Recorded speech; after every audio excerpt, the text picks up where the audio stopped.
Elle se retrouve humiliée par sa belle-mère, mais glorifiée par le monde entier. C'est-à-dire que Doudou Stone, son père a fait sortir une chanson dont il y avait son nom là-dedans. Donc la belle-mère a décidé d'enlever le nom de Didi Stone, comme si elle avait fait quelque chose. Parce que son aura est tellement grande que même ça peut dépasser l'aura de Koffi Olomide. Hein. Et en gros, en fait, Cindy Lecœur, elle a demandé, soit obligée, je ne sais pas trop, Koffi Olomide a enlevé le nom de Didi Stone dans sa chanson. Et vous savez c'est quoi le pire? C'est qu'il l'a fait. Cindy Lecœur, tu viens seulement confirmer la théorie qui dit qu'une femme qui arrache le mari de quelqu'un, c'est elle qui allume le feu de... Arrêtez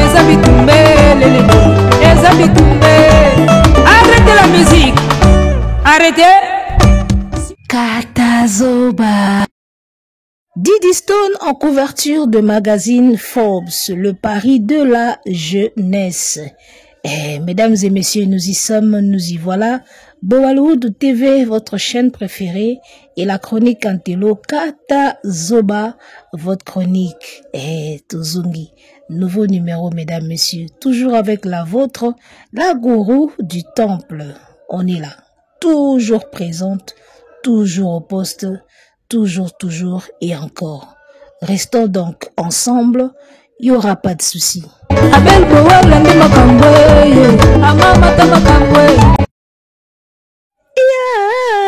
Soyo, iya bare soyo, quadra koramane, iya oyo babele lake, Didi Stone, elengela lake, e parabiso liata, ya resoyo, uya bare soyo, quadra koramane, iya oyo babele lake.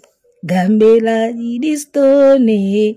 C'est depuis sa remix, c'est depuis sa sortie, mesdames, messieurs, que les TikTokers n'arrêtent de faire des challenges autour de cette chanson intitulée Héros National que Koffi Olomide a sorti jadis et qui a fait une reprise actuellement et récemment, très récemment d'ailleurs, et cette reprise a fait parler, a fait jazzer la toile. Pourquoi? Parce que dans la reprise de cette chanson Héros National, Koffi Olomide aurait omis de mettre le nom de Didi Stone dedans. Il a omis de reprendre aussi le nom de Didi Stone dans la remix de la chanson Héros National. D'où les internautes préfèrent la version ancienne où il y a bel et bien le nom de Yadidi.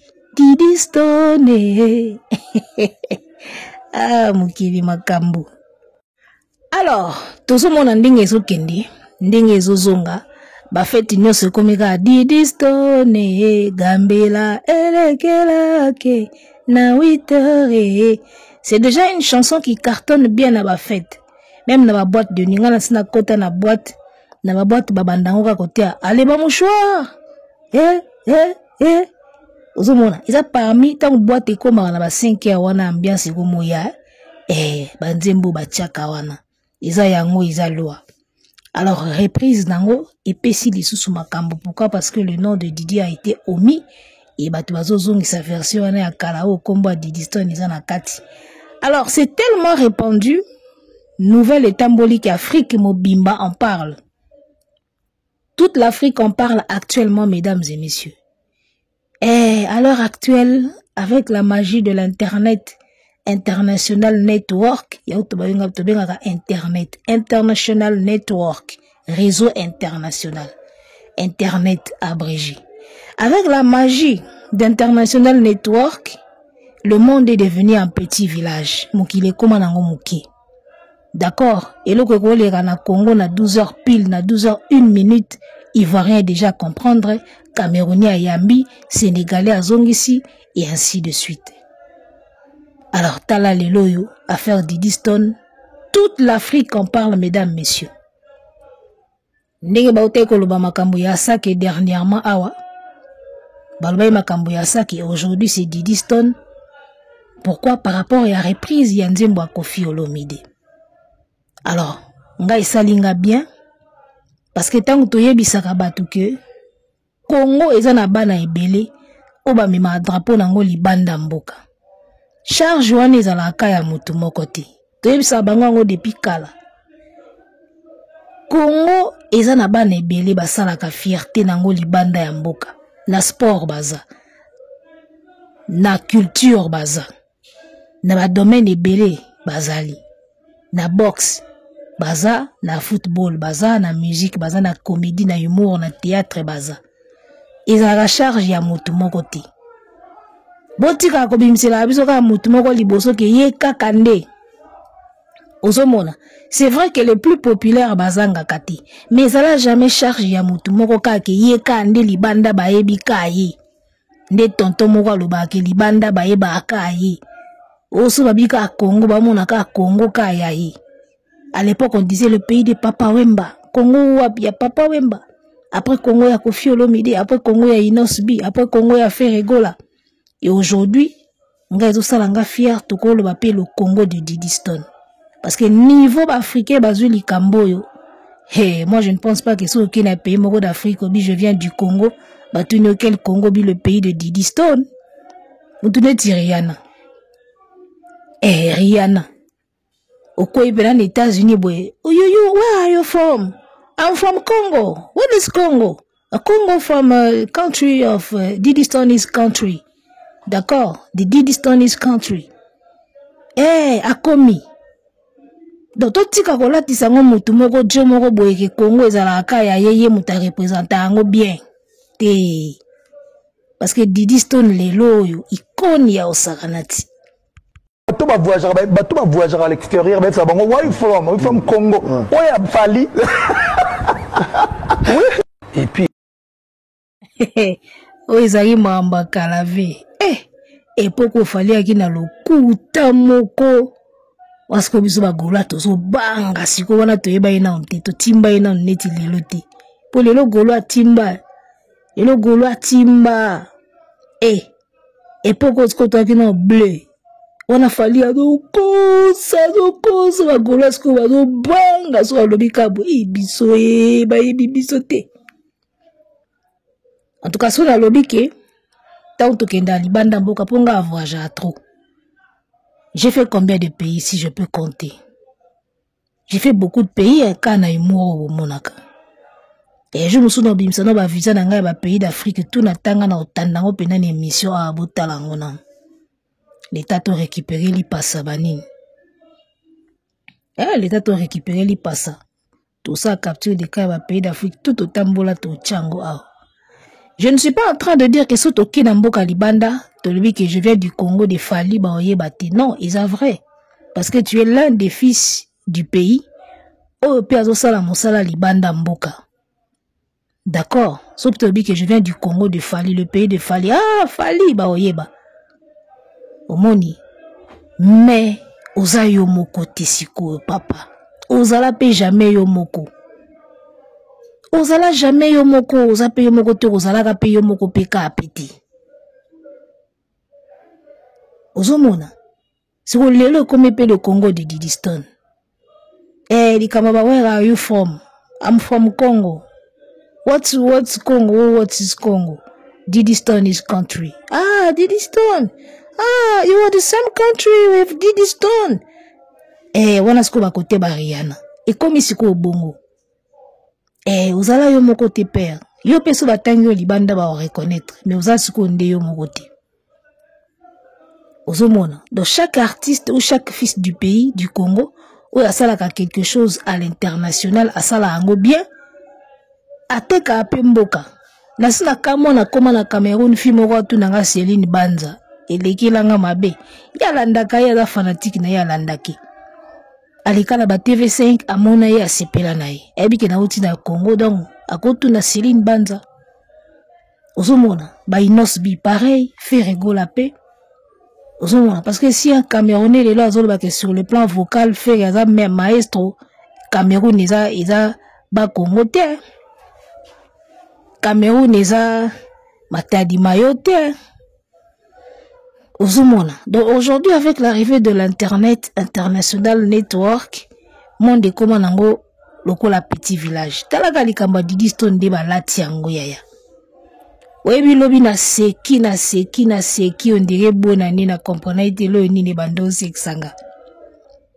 C'est-à-dire que ndenge ba étranger balati likambo ya Didi Stone ko na biso journée lobi ezaki loko a fête ponanga namoni ya mobo soki sénégalais soki nani na TikTok atie Cindy azobina parti wana azwi saki akangi Cindy na kati ya saki abwaki alatie kote ya Didi Stone. Ah, vous venez à la TikTok, bon, vous pouvez pas aussi tout prendre. Hein? On a sélectionné quand on a tiré début émission. Donc voilà, on pouvait pas aussi tout prendre. On a sélectionné quand on a joué. Voilà, tout le monde en parle, toute l'Afrique en parle. Aujourd'hui, Didi Stone, c'est un autre level. Eh, Ayibi Fali Makolo, Didi Stone. Didi Stone, Ayibi Fali Makolo. Enfin, ce que Fali a toujours craint, ça lui est arrivé maintenant. Et comme elle est, c'est qu'il a toujours craint. Qu'on partageait gloire na mutu, qu'on partageait succès na mutu, qu'on partageait podium na mutu. Il a toujours eu peur de partager un podium na batu, qu'on partageait un makam na batu, parce que c'est de ça qu'il avait peur. Et Lelo est comme Elie. Et ce dont il avait peur est comme Elie Lelo, Fali. Qu'on partageait podium na mutu, qu'on partageait l'homo na mutu, de peur qu'il y a bendo makolo. Moi, Didi Stone de bende makolo. Donc depuis l'apparition de Didi Stone, na festival il y a Côte d'Ivoire, Africa's Mother, tango salaki MC, ba moneke epesi ba yeko zwango lisusu na Solidarité Congo. Solidarité Congo ale Didi Stone na ndenge banzembo ebimi. Voilà. Didi Stone lelo mamba yango yo baboya ko s'afficher na podium na bato parce que ba mona ake ba obenda ba makolo. Et c'est que Fali a toujours eu, ce dont Fali a toujours eu peur. Yango ekomi Didi sko abende makolo. Biso te bino moko tovanda na biso bokende boy na Didi bosonga boy na Didi bobaluka boy na Didi a force ya bona bino pe mingi ora Didi pe mati makasiti to se skondeni. Alors aujourd'hui certains Africains bazoba que l'aura de Didi Stone dépasse celui de Kofi, mais attends, l'histoire de Didi Stone et de Kofi c'est comme la poule et l'œuf. Qui fut avant l'autre? Ozomona. Didi Stone et Kofi, c'est un peu comme du côté aura, je dis bien, du côté aura, parce que du côté, comment dirais-je, du côté biologique, on sait que c'est Kofi qui a fait exister Didi, qui a donné naissance à Didi. Mais du côté aura, Didi na Kofi, c'est un peu comme la poule et l'œuf. On ne sait pas qui fut avant l'autre. Est-ce que soso muta salama liboso bandi obota ba maki bandi obota ba soso to maki mute bandaka maki après boti soso moko soso wana sko comme oboti sa ba maki comme obota soso. Donc c'est une histoire compliquée. Lisolo maki na soso nani ya bandaka liboso na mukili. Soso muta bandaka liboso na mukili après bando bota maki to liki mute bandaka na mukili après boti ba soso. Donc, l'aura de Didi qui peut dépasser de Kofi Olomide, non, il y a le roi Lisolo Soso Namaki. Donc, Kofi, le père, a pesi makambo. Moi, na père, na makambo, na ils ont tourné qu'à bongo, quoi. Ils ont tourné qu'à bongo. Et donc, moi, je peux dire que, encore une fois, Kofi Olomide, à la Kisika, a sa force de frappe, hein. Ozomona parce que niveau nzembo ezongi na succès na yemoko asatanda inangote Alaxika a sa force de frappe qui est azabina le grand mopao. On peut pas parler de Didi sans penser à Kofi. Impossible les gars. On ne peut pas voir Didi ou parler de Didi sans imaginer même na coin ya cerveau na Kofi. Sans penser na Kofi, impossible. Ozomona donc tout l'aura de Didi ezosonga peka quelque part et pas Kofi. Ndenge moko peka succès à Kofi et bande peko kita pe ndambo pas Didi Stone. La fille de Kofi, la fille de Kofi, la fille de Kofi.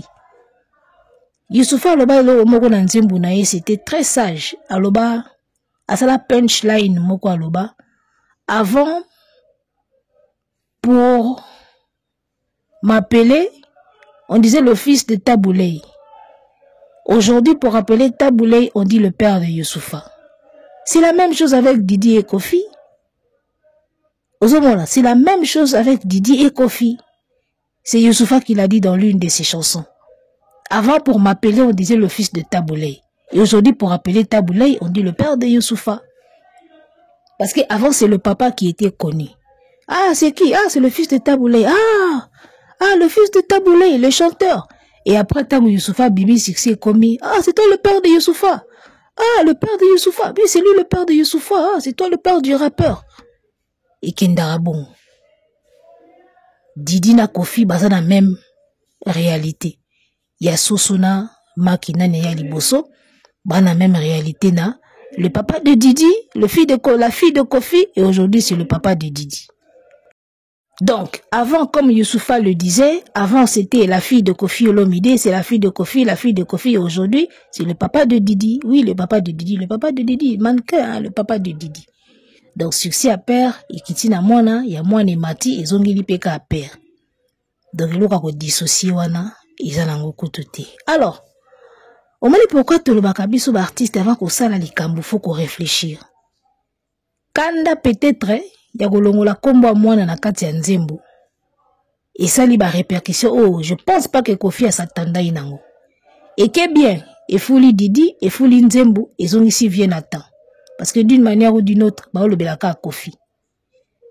Eh, batu bazo tia suko nzembo a Didi Stone, neti bayo ki sa Kofi mutema passe. Mais en même temps, la voix qui chante Didi Stone là, c'est Kofi.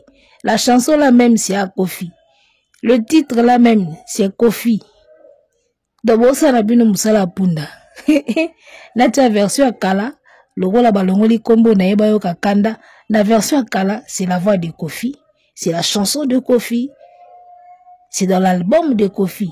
Et puis, bon, qu'on a la chaîne ya Kofi. Ozomona. Yanga na lobagata musu bacho basala abiso ka bajiba yo kana na baona sisi bambo ya abiso po basala balar na baona ba 6 na ba. Soto timbeli bino. Tu regretter ba temps perdu hein. Alors, to beta ki pe tourne chaîne ya vieux. Kandinge makambango ezoza. So ka nzembango ereni na TikTok. Ezo tinduka ko etala ngona chaîne. Alors na beta ki tourne chaîne na tali yango. Il y en a 3 millions de vues nango. Je sais pas si c'est peu, si c'est beaucoup, mais bon. Il y a un nzembo kala quand même. N'époque ba CD na ba DVD. Ce qui est côté YouTube, bah tu vas s'intéresser à nango pena mingité parce qu'on a déjà vu ça. Batusko bazo kende kota la clip au cas pour la Didi. Faut mon ba commentaire tala. Ah oui, je suis venu regarder la chanson originale Didi. Na biso folie o eza na makambo pardon. Lobi na seki lo wana kufa. Il y a un commentaire, moi, quand on a continué à commenter, moi, comme Didi, on est là.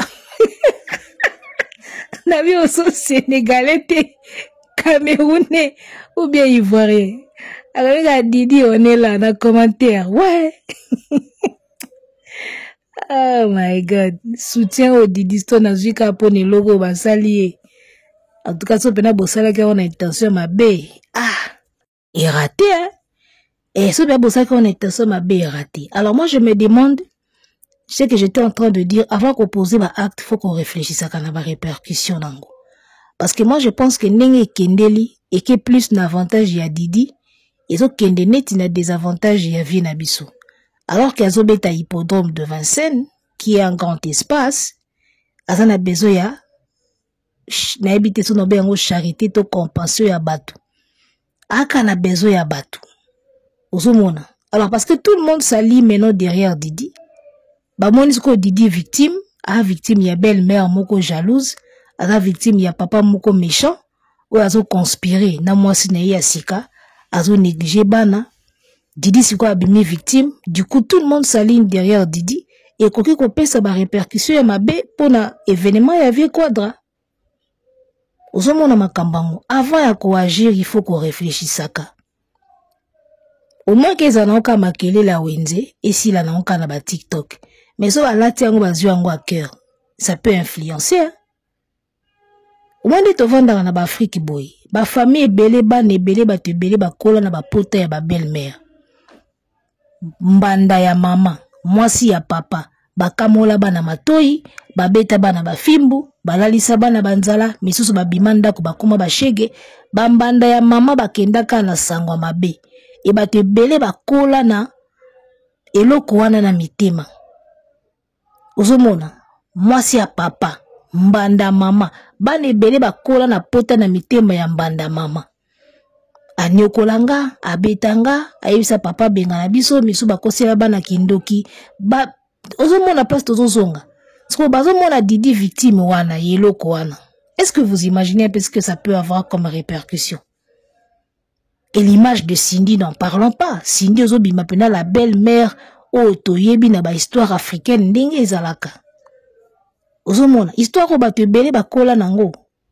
Mbanda mama mwasi ya papa toyebi ba masolo wana batebele bakola na bapota na mitema, ba blessure intérieure pour na biloko wana. Bana mingi banyoko ma pona ba mbanda mama basi ya papa. Et Didi lelo ba omoni logo la victime, yeloko wana. Image ya Cindy le cœur. Est-ce que vous pensez qu'il nango? Après Kofi, Cindy peut faire une carrière batba yambaye. Bozo mona makamu susu ndenge ezalaka. Bosala on dirait ba jeu, on dirait sentiment, on dirait ba blague, mais comme il va tourner en mosusu. Imaginez après la mort de Kofi, Cindy va continuer sa carrière.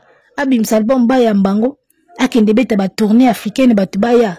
Cindy qui, la mère de la belle-mère à Didi, qui avait enlevé jadis le nom de Didi Stone dans la chanson Gambela. Bozo mona bilo musundenge la tarabato. Boko bo ma carrière à Cindy Kaboy. Tala, na rappelé sur eloko, bana mingi batu ebele lelo bakoma mikolo. Bakola na ba blessure intérieure ya ba basi ya papa na ba mbanda mama. Et le image au Cindy azola talelo. Batu ebele balinga eloko wana te. Batu ebele bakoli na eloko wana. Donc, comprenez que batebele bakola na ba blessure intérieure ya bambanda mama basi ya papa ba maltraitance bilo mo abongo. Tu bazo mona Cindy na image wana. Didi Stone tu ba mona victime. Et moni ba tutu ba s'aligner derrière Didi et Cindy tu ba comme la méchante dans l'histoire. Maman, et ko bo melo carrière boye. Osala nzembo ba yambate. Osala nzembo ba yemba ngote po anini la marâtre là. La belle-mère méchante qui a enlevé le nom de Didi. Faux. Oye na carrière. Oye sous na posture ya mwasi, na posture ya mbanda mama. Donc il faut ça la très attention Cindy na ba agissement na yo. Parce que carrière eza wana makambo ebele be yo mélanger makambo ebele. On mélanger makambo ebele en même temps. On mélanger carrière na bolingo na libala na kimbanda mama. Tu dois faire très attention à l'agissement na yo. Et là, mosusu ata yo sali yango te biso to mona ka yo.